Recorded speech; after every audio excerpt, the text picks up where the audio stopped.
Welcome to the Kindness Is podcast, where we take a deep dive into the true meaning of kindness. I'm your host, Kaitlin Johnstone, the co-founder of Kind Cotton. Let's dive in. Wake up. Hey everyone, welcome to another episode of the Kindness Is podcast. I have a very special guest today.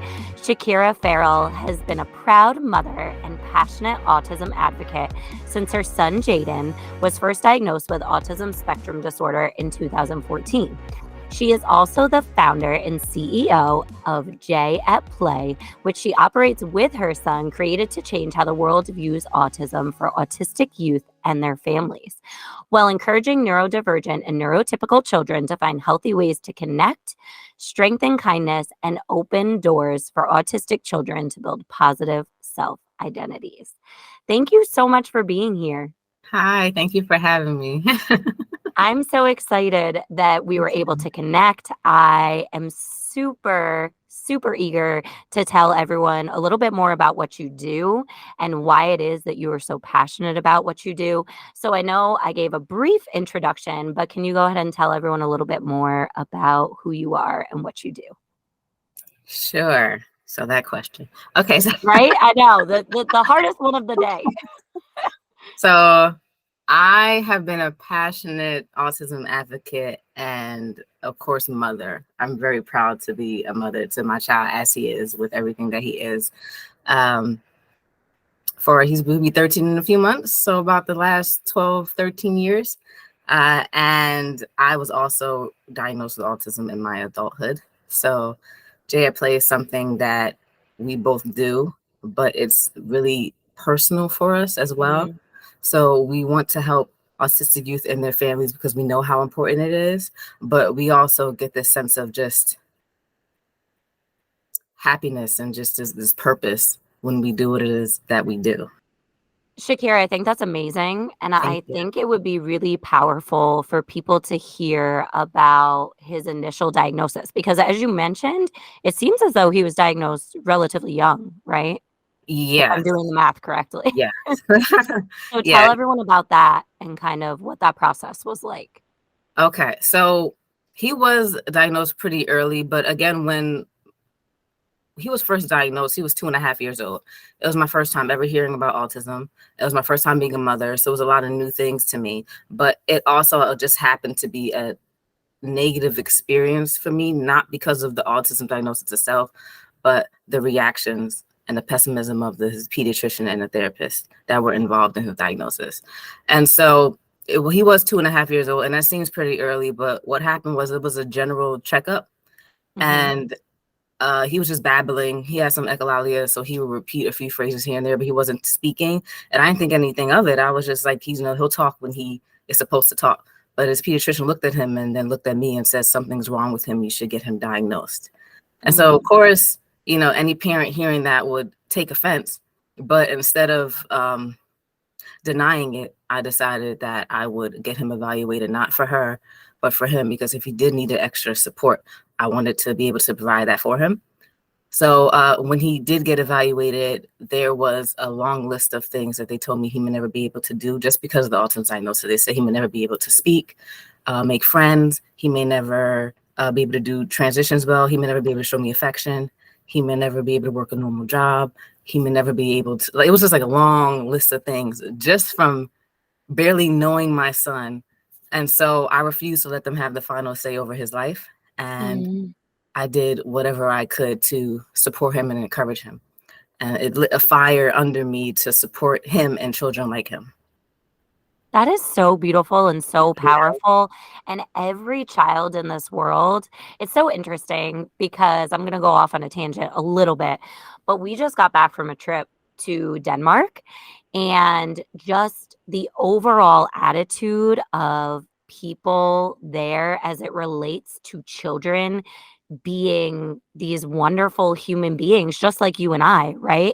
And embracing that and nurturing that and loving that and knowing that every children is different and unique and special in their own way. Mm-hmm. But really, like, not only speaking that, but really walking the walk when it comes to that. Yeah. And I feel like that's something a lot of times that is overlooked in our society, right? Mm-hmm. Like, we do a lot of talking down to children, or like you said, that the pediatrician could have led with love and empathy and kind of like, these are some things that I'm noticing, and I would love to support your son Yes. as best as we can going forward. So here are some resources. So I love that this kind of like sparked this fire within you, and you want to help support other families. Because, Yeah. like you said in the beginning, this was the first time you had even heard of Mhm. autism. Yeah. And now you yourself later in life have found out that you have a diagnosis as well. Yes. So, kind of two questions. What was that like for you, having that clarity of you having a diagnosis? And then I'm also curious how you all support other families. Sure. So it was during COVID when I was diagnosed, or when I had the realization, because we had to spend a lot of time with ourselves and a lot of quiet, closed, spaces. It wasn't as busy or whatnot. And so it just clicked. I was just laying down one night and I was just like, I think I may be autistic. And it's just spending time with yourself and the self-realization. And there's such power and comfort and peace and being able to understand yourself on that Mm, level when you can make that actualization. So there was no negativity. There was no shame or anything like that. Also, because I had already been so heavily involved in my son's autism journey, it it just made sense. And it was just another part of our journey and our story. Um, so that's what happened with that. And I can go into a long story about officially getting diagnosed, because it is very difficult as adults to get diagnosed. mm, Um, but that's just something else that makes our story special. And my son was so mhm, excited when he found out. He was like, "Oh, you already understand me, but now you understand me even more." So it was really sweet. He was mm, pretty excited.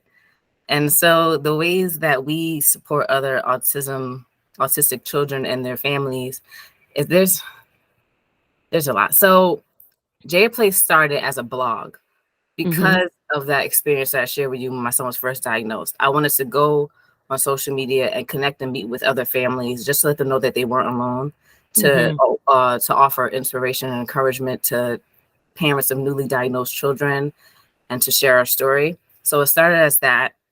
And then I incorporated, so it's artivism, which is it's activism through art for social change. So mhm, I would paint my face, and I used it as ways to promote positive autism awareness and understanding and acceptance around the world. And it was picked up and featured in a few medias, major medias like Attention, Now This News, and People. So that was another way we started advocating, because art and creativity has always been very important to my son and I.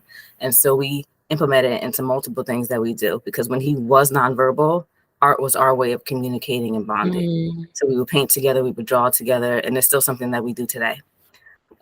And so that's that was how it started.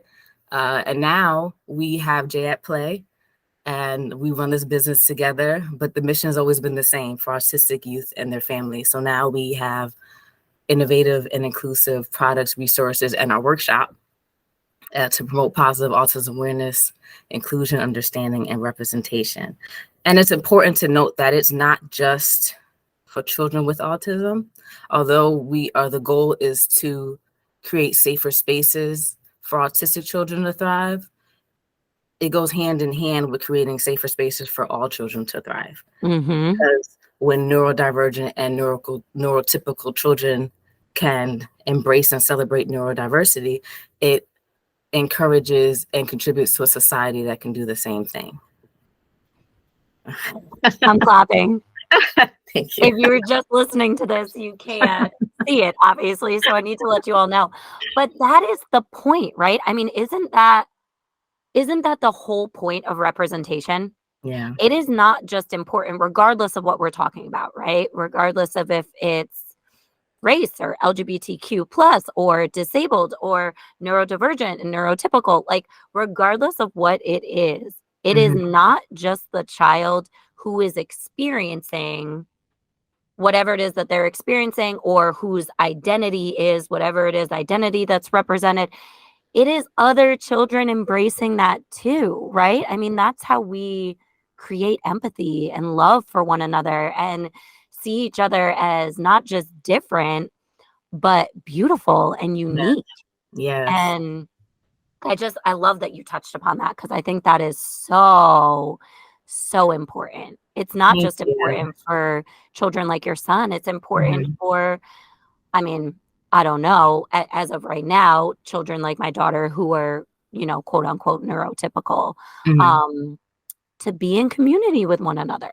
Yes. Yes, for sure. I tell people one day I shared a story before. My son Googled what autism was in school because there were children on the spectrum in his class that didn't understand what autism was. And one child even said he hated himself and his autism. So my son Googled autism because he was trying to find the best way to explain it. And one of the first things that came up was how to get rid of autism. And my son immediately knew that it was wrong. And he said, that's not right. And then he came home to tell me because starting J at Play with him allowed him to gain this confidence and self-awareness to become a self-advocate and know that autism isn't a bad thing. And so I like to explain autism to people as a different, not less processing system. It's a difference in the way a child's brain develops that can affect their communication, social skills, and things like that. But it's not a bad thing. Different does Mhm, not mean less. And I like to ask people, what would the world be like if everyone's brain was the same? How mhm, boring would the world be if everyone's brain was the same? Because it helps you kind of think, okay, autism may be different, but different can be good. mhm. So And you can learn a lot from different, yeah, right? Like exactly. you said, if Exactly. everything was just the same, like I envision, what is it called? Like the Stepford Wives or whatever, where like you're driving through the neighborhood and every house is the same and you have all the same cars and you do all Mhm. the same things to quote unquote keep up with the Joneses and no one has a different sort of idea about anything. Yeah. Like how boring would that How be? boring. Yeah, no, thank you. If you No. called me a weirdo, I'd embrace it. I like, there's nothing wrong with being different. Exactly. Yeah, that's so beautiful. It makes me think Yeah. about I shared with Shakira prior to starting the podcast that I was diagnosed with ADHD just like 6 months ago. And it makes so much sense. Like Mhm. everything in my life makes so much sense. I'm so happy that I have a way of looking at things now. And there's also some really beautiful aspects of it. Like it's not just a oh, okay, well, that's why I lose my phone 20 times a day sort of thing, right? Like, so it gave me peace. It gave me Yeah. peace. But it also, in doing a lot of research about it, made me realize that's why I'm so passionate about things. It's Mhm. why Kind Cotton is what it is. It's why, my voice kind of leads the discussion with my partner who is very like black and white thinking, organized, does all the things to me that would be like so super boring but it works because Yeah. I'm the one kind of dreaming and thinking of these things and urging him to learn about XYZ. Mhm. So my brain that is kind of like all over the map, seeing in different colors is the perfect match for his brain who's like, "Okay, well, let's narrow this down now and figure it out." Yeah. And I think that that's just the way we should think about everyone. Mhm. Right? We should learn about one another and embrace one another for who we are. Yes. And that's just a very micro level way of thinking just in our relationship, but I love that you're doing that for other families. Thank you. Thank Ca you. can you share with everyone a little bit about the products that you have and how they have helped children? Maybe even a story about a certain family who has shared with you how happy they were to find your products and find Jay at Play. Tell us a little bit about that. Sure. So the products that we have, I'm happy with where we are now because, like you said, I can go on and continue to create because creating is my thing. But our base products are our Autism Through the Alphabet ABC flashcards, our Autism Through the Alphabet ABC coloring book, and our Autism Through the Alphabet workshop. So those are our theme. We also have like t-shirts, which are also important because if you go on our website, every t-shirt has an important message and lesson with them in the description. Because I feel like it's so important to not just make sales, but to make a difference and to actually take the opportunity to teach people and educate people and let them know that they're not alone if this is something that they are experiencing. And so our flashcards are, let me see if I have these right here. Which I love. I have Thank them. They're you. beautiful Yes. and These wonderful and flashcards. impactful. Thank you. They're labor of love. Like I started working on them when my son was about 4 years old, and I Mhm. released them into the world in 2021. And so I would just take experiences that I went through with my son, and so he's the main character of them, and I placed them on there just to teach people to be more understanding, empathetic, and kind and supportive to autistic children. And so it provides a way for children to build positive self-identities, maybe understand something that they hadn't understood before about themselves. And it teaches other children that are not on the spectrum how to just be more kind, more supportive, a good friend to people that are different than them. And when my son, another thing, representation, when my son was first diagnosed, I didn't see any Black autistic children being represented in media, on the brochures that the therapist would give me, not in cartoons, not in books. And so my son never got to see himself represented in that in the autism awareness space. And so although I would speak positively about autism around him, whether he, especially when even if he wasn't nonverbal, because I wanted him to hear positivity to combat the negativity that some people would say. And so that's one of the reasons today he's so confident and he has such high Mhm. self-esteem, because of products like these and just speaking about autism in a positive way. And so our products and our resources and our workshops are just that magnified to help support other children in the same way so that they can learn to love themselves. And so those are the coloring book is also an extension of the flashcards, because again, art and creativity are very important to us. And so that's another way that we incorporated that while still sharing the same message. And our workshops are relatively new, but again, it's an extension of the flashcards, but it's a way for my son and I to actually meet these families and these kids in person, or whether even if it's virtually, just to connect with them, create with them. If I understand how some families may seclude themselves because they feel like nobody understands them. And so the workshops provide a way for their kids to socialize with other kids without any judgment. And my son loves it. He's so happy to meet other people and to positively, talk about autism. And one family we had in a workshop at our public library. And so there was a family that stopped coming to the events because one of her children are on the autism spectrum. I guess because not that I didn't have any good experiences, but her son just wasn't interested in them. And so our event allowed them to comfortably come out because it was geared toward children with autism. And so they came and they had a great time. We made a good connection with that family. So seeing things like that just ensures that what we're doing is important and needed. I think that's amazing because I think now more than ever, I mean, particularly since the pandemic, community is so important, Yes. right?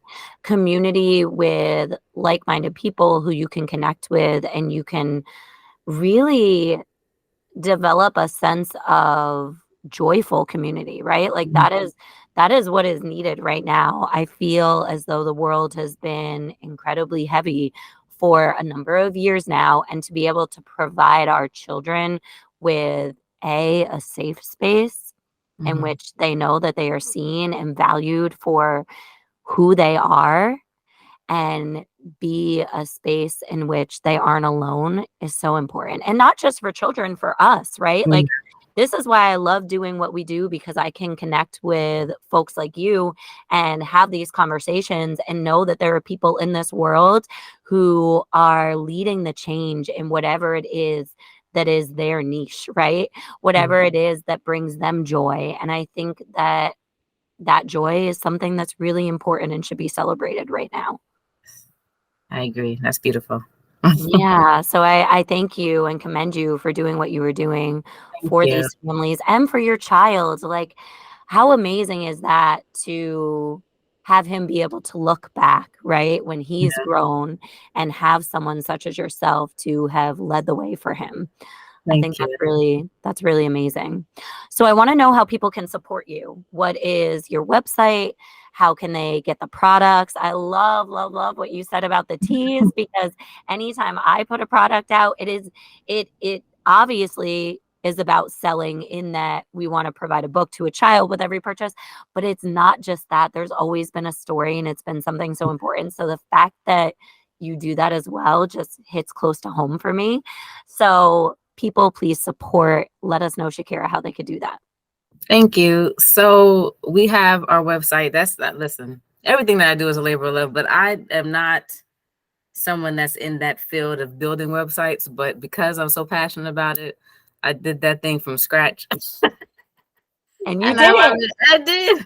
But it's j@play.com. So it's jai-at-play.com. And that's where you can go to see our products and learn more about our workshop, learn more about us. And every social media is kind of like another child. So I tried to feed them as needed, but we're mostly on Instagram, and that's at so it's JI_@-play.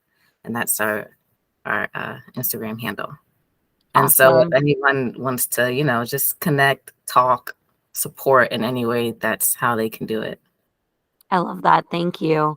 Thank you. And as everyone knows, we are the Kindnesses podcast, and so much of what you've spoken about today has been rooted in love and empathy and kindness. But I want to know from you, if you could redefine kindness, what would it look like and what would it be to you? Okay. So kindness to me, kindness is acceptance. Mhm. Kindness is friendship. Kindness is understanding. And it's very important to note that kindness is empathy, because one easy way to spread kindness is to think how good it feels when people are kind to you, when people show you respect. And if you can remember that and hold on to that feeling, then it's easier to give that to others. Because at the end of the day, we all want to be treated with kindness and respect. So I tell my son all the time to think about the quote, treat others how you want to be treated. Mhm. And I feel like that's a good way to help people be more kind. Yeah, for sure. I love that. Thank you so much for being here. Thank you again for what you do. Everyone, please take a moment to go and check out Jay at Play. Thank you so much. Thank you all so much for listening to this episode of the Kindness Is podcast. If you love it and it's adding even a little bit of value to your life, we would love, love, love if you could subscribe, rate, and review so we can reach even more people and make this world a little bit more kind.